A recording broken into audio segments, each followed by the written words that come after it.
Selamat datang di media edukasi video kami, Sumayasa Dum Edukasi, media pembelajaran asik, kreatif, dan menyenangkan.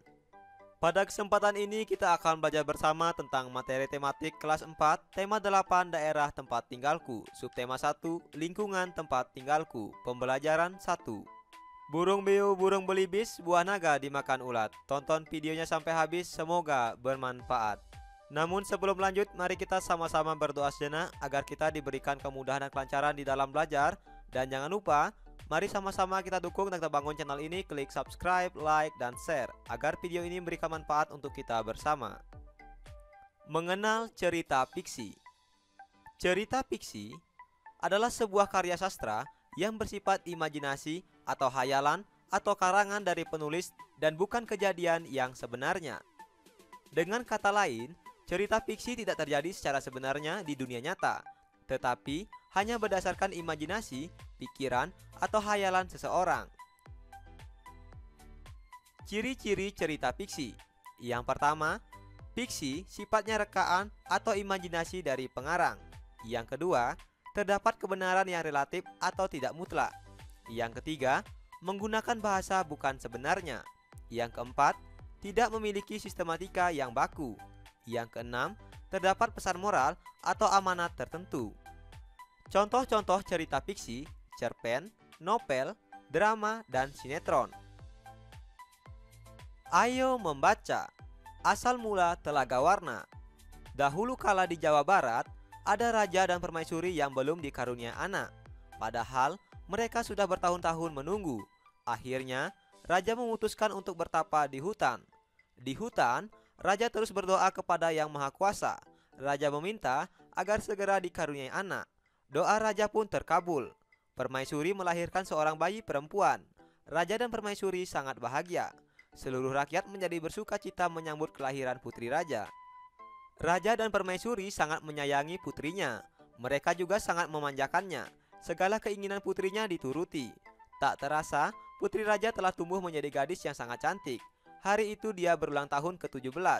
Raja mengadakan pesta besar-besaran. Semua rakyat diundang ke pesta tersebut. Raja dan permaisuri telah menyiapkan hadiah istimewa berupa kalung. Kalung tersebut terbuat dari untaian permata berwarna-warni. Saat pesta berulang tahun, raja menyerahkan kalung itu. "Kalung ini hadiah dari kami. Lihat, indah sekali bukan?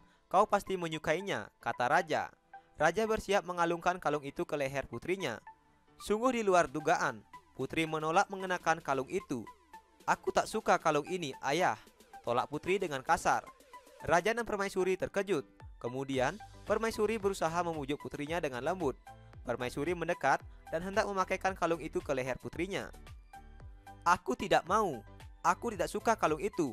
Kalung itu jelek," teriak putri sambil menepis tangan permaisuri. Tanpa sengaja, kalung itu terjatuh. Permata-permatanya tercerai-berai di lantai. Permaisuri sangat sedih. Permaisuri terduduk dan menangis. Tangisan permaisuri menyayat hati. Seluruh rakyat yang hadir turut menangis. Mereka sedih melihat tingkah laku putri yang mereka sayangi. Tidak disangka, air mata yang tumpah ke lantai berubah menjadi aliran air. Aliran air itu menghanyutkan permata-permata yang berserakan. Air tersebut mengalir keluar istana dan membentuk sebuah danau. Anehnya, air danau berwarna-warni seperti warna-warni permata kalung putri. Kini, danau itu dikenal dengan nama Danau Telaga Warna. Ayo berdiskusi. Setelah kita membaca teks yang berjudul Danau Telaga Warna, kita akan menjawab beberapa pertanyaan berikut ini. Yang pertama, siapa tokoh-tokoh yang terdapat dalam cerita tersebut? Adapun tokoh-tokoh yang terdapat dalam cerita tersebut yaitu raja, permaisuri, putri raja, dan rakyat. Yang kedua, di mana raja melakukan pertapaan? Raja melakukan pertapaan di hutan. Yang ketiga, apa hadiah yang disiapkan raja dan permaisuri untuk ulang tahun putrinya?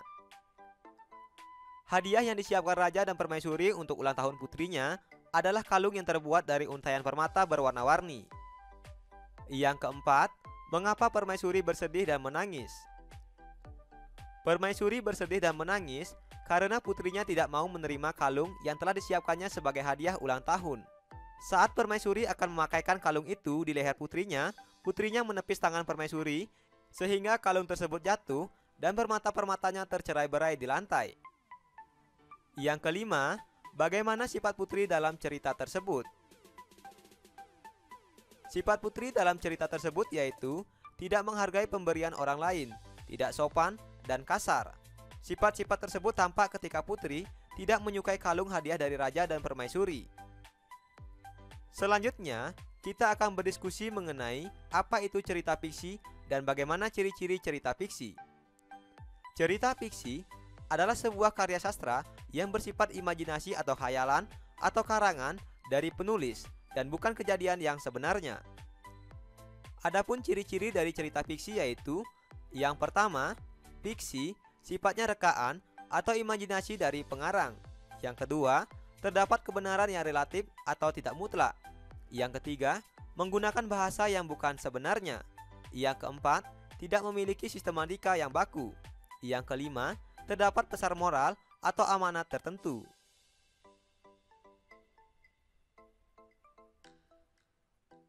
Ayo mengamati mengenai gaya dan gerak dari kedua gambar ini. Pada gambar 1, Udin menari ayunan yang sedang diduduki oleh Siti. Pada gambar 2, Udin mendorong ayunan yang sedang diduduki oleh Siti. Dari kegiatan Udin telah memberikan gaya pada ayunan itu. Apakah yang dimaksud dengan gaya? Gaya adalah suatu kekuatan yang mengakibatkan benda yang dikenainya dapat mengalami gerak, perubahan kedudukan, atau perubahan bentuk. Gaya juga dapat diartikan sebagai tarikan atau dorongan yang dapat mempengaruhi keadaan suatu benda. Dari kedua gambar ini, gaya yang diberikan oleh Udin terhadap ayunan yaitu tarikan dan dorongan.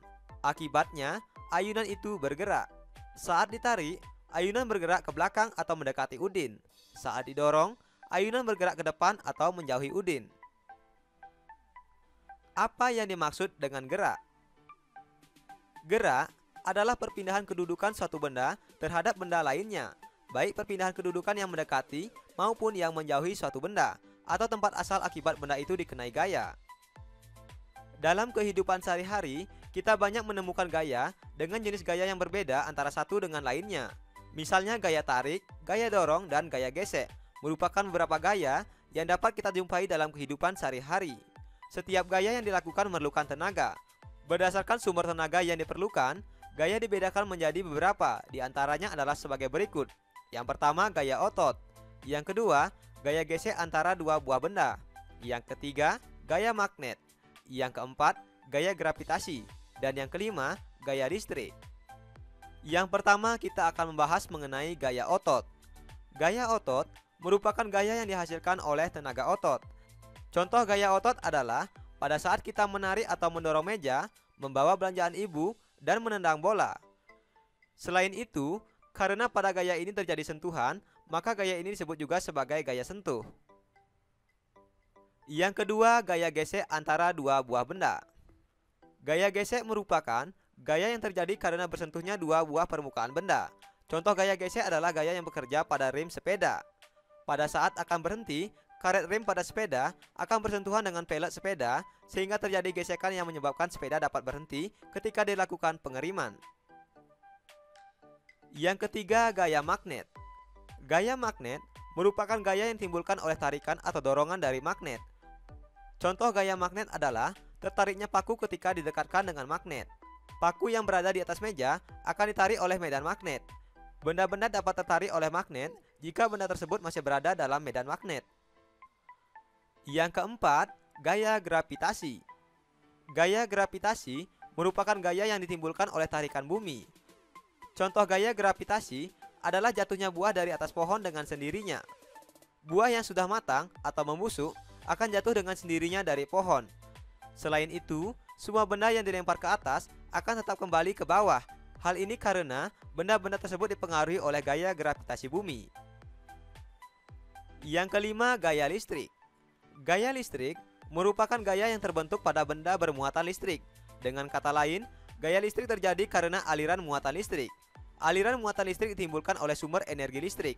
Contoh gaya listrik adalah pada kipas angin. Kipas angin akan bergerak ketika dihubungkan dengan sumber energi listrik. Muatan listrik dari sumber energi listrik mengalir ke kipas angin, sehingga kipas angin dapat bergerak. Ayo berdiskusi. Dari jenis-jenis gaya yang sudah kita pelajari, sekarang kita akan menjawab beberapa pertanyaan berikut ini. Yang pertama, apa yang terjadi pada meja saat didorong? Saat didorong, meja akan bergerak. Yang kedua, kemana arah meja saat didorong? Saat didorong, meja bergerak ke arah depan. Terdapat perubahan kedudukan meja setelah didorong. Saat pendorong mendorong meja, tanpa perpindahan posisi pendorong, meja bergerak menjauhi pendorong. Yang ketiga, apa yang terjadi pada meja saat ditarik? Saat ditarik, meja bergerak mendekati seseorang yang menarik meja tersebut. Apa perbedaan gaya dan gerak? Gaya merupakan kekuatan yang menyebabkan suatu benda yang dikenai gaya menjadi bergerak, berubah kedudukannya, ataupun berubah bentuk. Sedangkan gerak merupakan perpindahan kedudukan suatu benda terhadap benda lain atau tempat asal sebagai akibat benda tersebut dikenai gaya. Belajar asik, kreatif, dan menyenangkan bersama kami Sumayasa Dum Edukasi. Ayo merangkum. Apa yang sudah aku pelajari hari ini? Hari ini kita telah belajar menjelaskan secara lisan pengertian dan ciri-ciri cerita fiksi. Kemudian, kita telah belajar mengenai pengertian gaya dan gerak dengan benar. Dan kita juga telah belajar mengenai perbedaan gaya dan gerak. Sekarang, cobalah jawab beberapa pertanyaan berikut ini. Yang pertama, tuliskan pengertian cerita fiksi beserta ciri-cirinya. Yang kedua, tuliskan pengertian gaya dan gerak.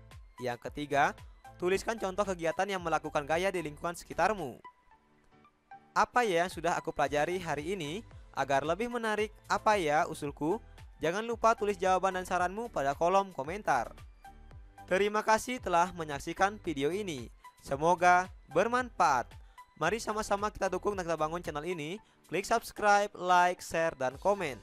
Sampai jumpa lagi dalam video pembelajaran berikutnya.